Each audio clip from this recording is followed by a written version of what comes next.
Mansour va enfin payer le prix de toutes ces manipulations et franchement, il était temps. C'est dingue hein, parce que pendant cette scène, on se rend compte que même dans l'instabilité mentale, cette femme n'a pas oublié qu'il lui a gâché sa vie. Elle reconnaît presque personne, elle demande que son Medoun, mais en ce qui concerne Mansour, dès qu'elle le voit, elle l'attaque direct. Hein.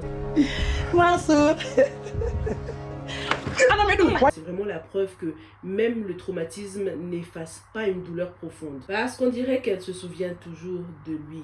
On verra bien, peut-être que c'était juste une réaction spontanée de son corps. Hein. On verra si on va nous montrer qu'elle le reconnaît vraiment, qu'elle se souvient de lui, ou si elle va tout simplement s'enfuir de cette maison parce qu'elle aura peur de tout le monde, quoi. On imagine tout ce qu'elle a vécu, hein, cette femme. Être dans la même ville que son fils comme ça, et pourtant être rejetée, se sentir perdue, se sentir seule. Alors, beaucoup de gens ont dû profiter d'elle, même si, bien sûr, comme on l'a vu, il y a certains passants qui lui sont venus en aide. Beaucoup la connaissent dans le quartier même. Et on imagine qu'il y a une certaine omerta autour de cette histoire, autour de ce personnage.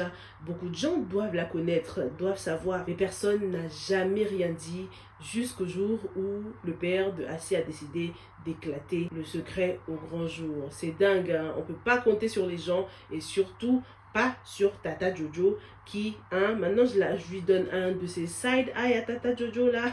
Cet épisode nous a permis de comprendre encore plus l'histoire autour de Mansour et de cette femme, hein, donc Yacine. On comprend que Zara lui rappelait trop son ex-femme, hein, une femme indépendante qui était carriériste et qui ne voulait pas avoir d'autres enfants.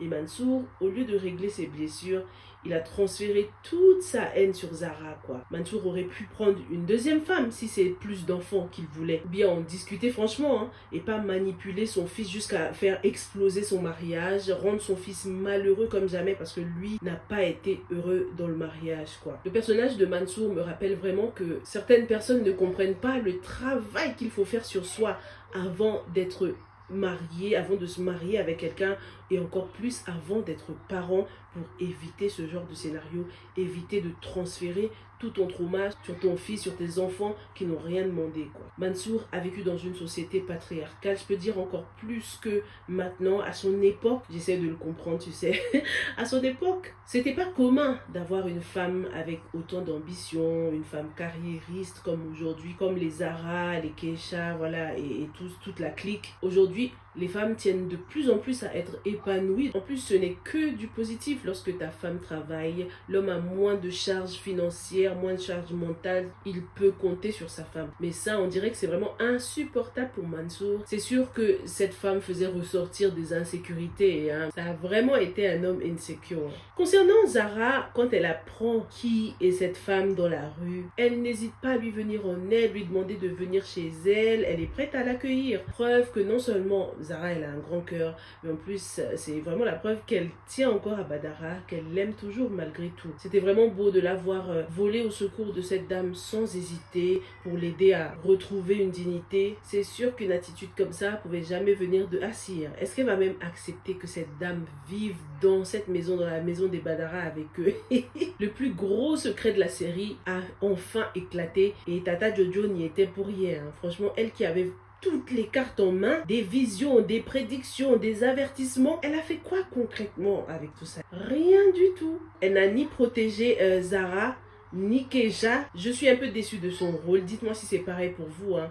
Je suis très déçue du rôle de Tata Jojo dans cette série. Je m'attendais à plus. Je m'attendais à ce qu'elle soit vraiment le bouclier de ses filles. Au début de la série, oui, elle a essayé de les conseiller, hein, mais elle est trop restée dans sa vision traditionnaliste en mode la femme doit rester mariée. Quels qu'en soient les problèmes, tu dois rester dans ton foyer. Regarde Keisha maintenant qui se retrouve enceinte. Avant de parler de ça, attardons-nous un peu sur Elias et Alice. Non mais cette scène était juste lunaire pour moi. Pendant un moment, je pensais même qu'on était en train de rêver, là, que quelqu'un était en train de rêver, soit Elias, soit Alice. C'était quoi ça? Alice craque complètement pour Elias, hein. Elle aime ses petites attentions amoureuses, elle est totalement séduite et c'est normal, elle l'a toujours aimé, hein. C'est pour ça même que c'est trop facile pour Elias de la manipuler. Tout le monde a tenté de la prévenir, même ses copines lui disent de se méfier de Elias. Peter a tout tenté pour la prévenir, mais les gars, à un moment, faut laisser les gens foncer droit dans le mur. Ce sera la seule façon pour elle d'apprendre. La maman de Alice est donc de retour. La première fois qu'elle est arrivée, elle a réussi à réconcilier le couple. Peter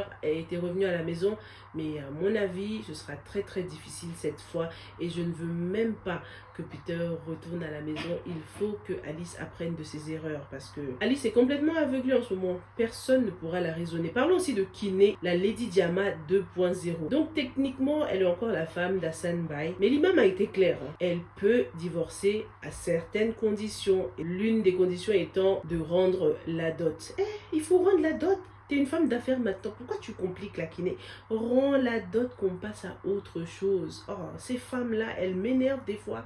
Elles prennent de ces décisions. En plus, j'ai vu dans les commentaires de l'épisode quelqu'un qui disait que les violences conjugales peuvent tout à fait être un motif de divorce. Donc, qu'est-ce qu'elle attend là? On est vraiment en train de tourner autour du pot avec cette histoire qui pourrait être vite fait réglée. Même si je kiffe l'acteur qui incarne le rôle de Hassan, j'aimerais qu'on wrap things up quoi. Parce que ce problème peut être vite résolu. Donc, parlons de Keisha qui est enceinte. Oh my god, mais le drame. Ça y est, elle va être liée à vie à Jelani parce qu'ils auront un petit bout de chou. Keisha veut absolument que Jelani prévienne sa mère déjà. Mais ça, c'est hyper naïf. Est-ce qu'elle fait exprès? Est-ce que c'est par provocation? Est-ce qu'elle veut provoquer la première femme? Attends au moins les 3 premiers mois avant de dire aux gens. Keisha, elle est tellement dans un nuage. Elle et Alice, franchement, lorsqu'elles sont amoureuses, il n'y a rien à faire. Elle a vite fait pardonner Jelani qui a promis pour la énième fois de changer et d'arrêter les jeux. Keisha, encore une fois, a décidé de tout pardonner. Encore et encore. Keisha ne sait pas dans quel danger elle se met en voulant révéler à sa belle famille aussitôt qu'elle est enceinte parce que si la première femme de Jelani l'apprend, déjà qu'elle sait où Keisha habite, elle pourrait tout à fait lui faire du mal.